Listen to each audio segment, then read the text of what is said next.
அப்பா வீட்டுல இருந்தாலும் பொண்ணு பாய் ஃப்ரெண்டா வீட்டுக்கு கூட்டிட்டு வந்துருவா. அந்த டைம் அப்பா வீட்டுக்கு வந்துட்டு இவ கையங்குள்ள மாட்டிக்கிறா. அவரு கோவத்துல பாய் ஃப்ரெண்டா குத்தியே கொலை பண்ணிடுறாரு. அதுல இருந்து அந்த பாய் ஃப்ரெண்ட் பையன் டெய்லி பொண்ணை பார்க்க வர மாதிரி இவருக்கு இலுஷனா போயிட்டு இருக்கு. இதுல இவரு மென்டலா டிஸ்டர்ப் ஆகி போலீஸ் ஸ்டேஷனுக்கு போயிட்டு இந்த பையன் பொண்ணை பார்க்க டெய்லி வீட்டுக்கே வந்து டார்ச்சர் பண்ணிட்டு இருக்கான்னு கம்ப்ளைண்ட் கொடுத்துட்டு போலீஸோட கண்ணையும் திருட்டு வந்துருவாரு. இன்ஸ்பெக்டர் அந்த பாய் ஃப்ரெண்டோட அம்மாவை கூப்பிட்டு விசாரிச்சா அந்த சரியான மனநோயாளி சார். அவருடைய பொண்ணு இறந்து போய் 3 மாசம் ஆகுது, என் பையன் தொலைஞ்சு போய் 3 மாசம் ஆகுது சார் சொல்றாங்க. ஆக்சுவலா இவர் அந்த பையனை கொலை பண்ணும்போது பொண்ணையும் கொலை பண்ணிட்டு சூசைடா ஃப்ரேம் பண்ணிருப்பாரு. சோ அதுல இருந்து பொண்ணு இவர் கண்ணுக்கு இலிஷா தெரிஞ்சிட்டு இருப்பா.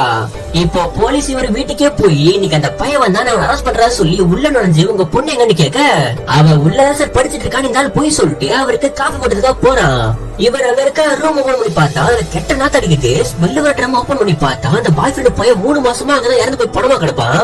பின்னாடி இருந்த அந்த ஆளு போலீஸை ஷூட் பண்ணி நீங்க வந்து மிகப்பெரிய தப்பு பண்ணிட்டு சொல்லிட்டு அவரை கொல்ல பாத்துட்டு இருப்பான். சரியான நேரத்துல போலீஸ் டீம் உள்ள நுழைஞ்சு அந்த ஆளை அடிச்சு போட்டு அரெஸ்ட் பண்ணி அவரை காப்பாத்திடுறாங்க.